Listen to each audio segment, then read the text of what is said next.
So the biggest struggles, I suppose, for me were consistency.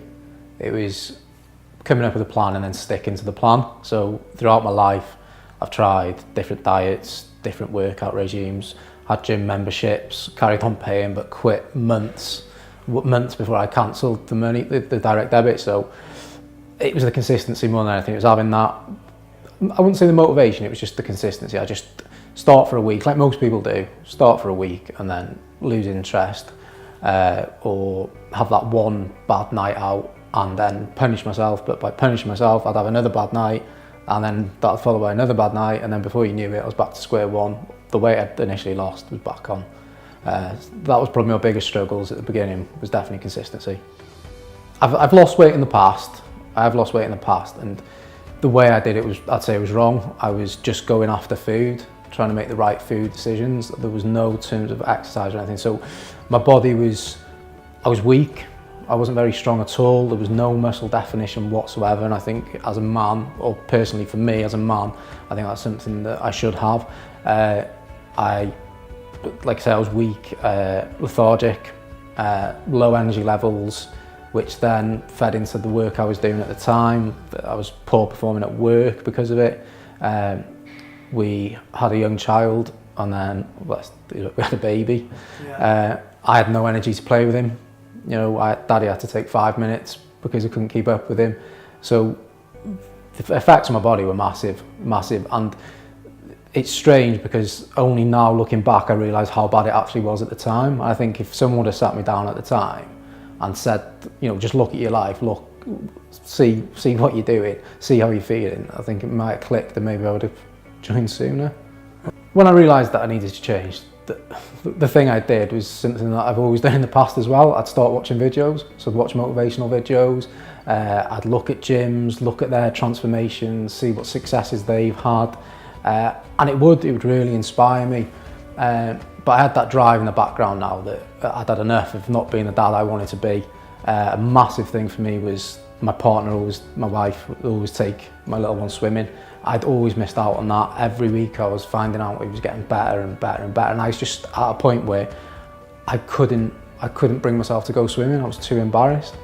So like I said, I started watching the motivational videos. I had that real motivation now. That it was really strong motivation in the background.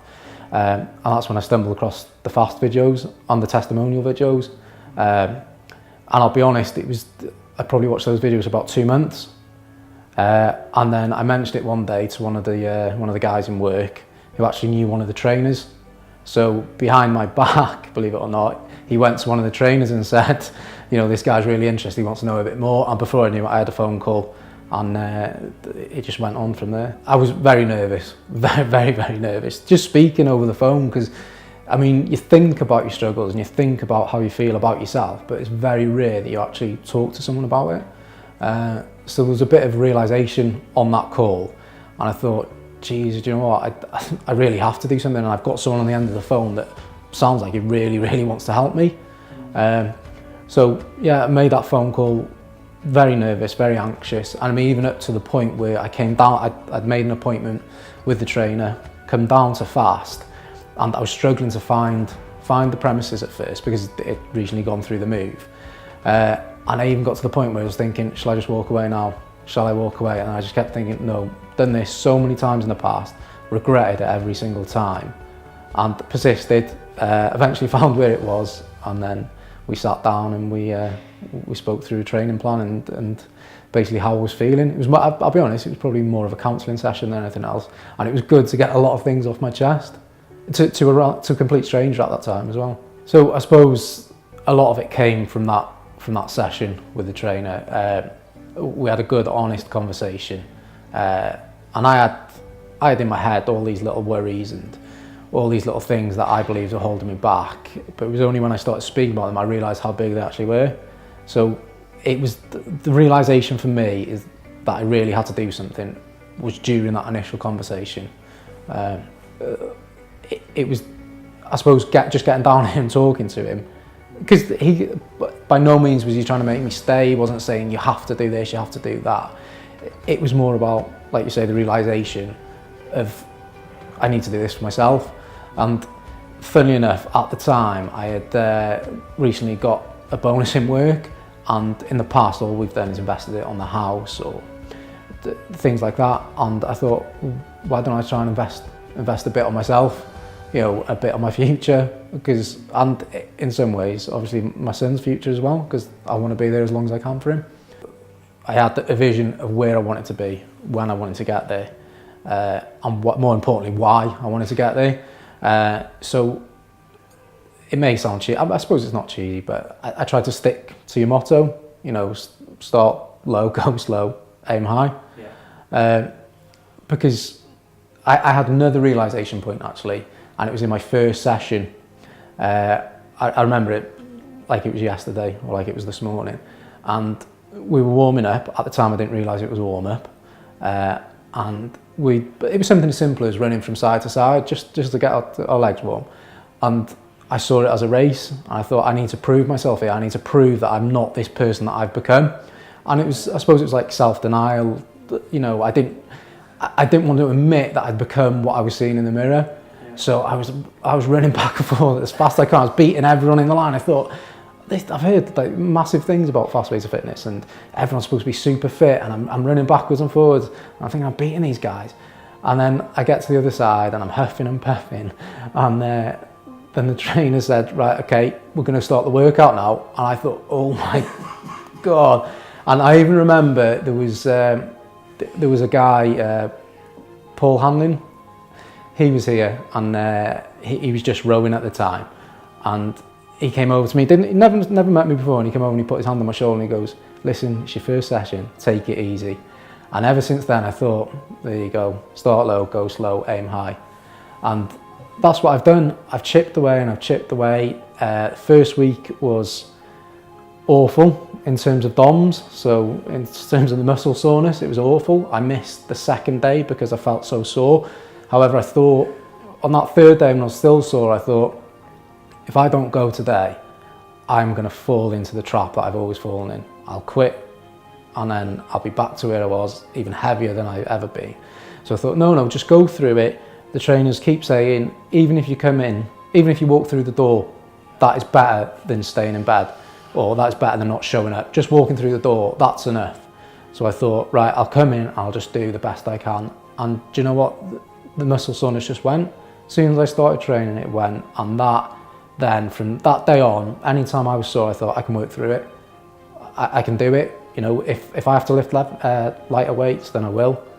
If I have to run one less lap, I will. But as long as I show up, that's all I care about, and that's how I'm going to progress. If I, 8 months ago, looked at my life now, I'd think there's no way I could do all that. There's no way I could make all that change.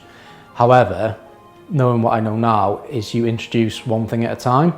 So for me, the biggest thing at the time was water. Just wasn't drinking water. I'd probably maybe a glass of squash with tea, coffee throughout the rest of the day, no real intake of water. So I thought, right, start off small. I'll make sure that I drink at least 2 litres of water a day.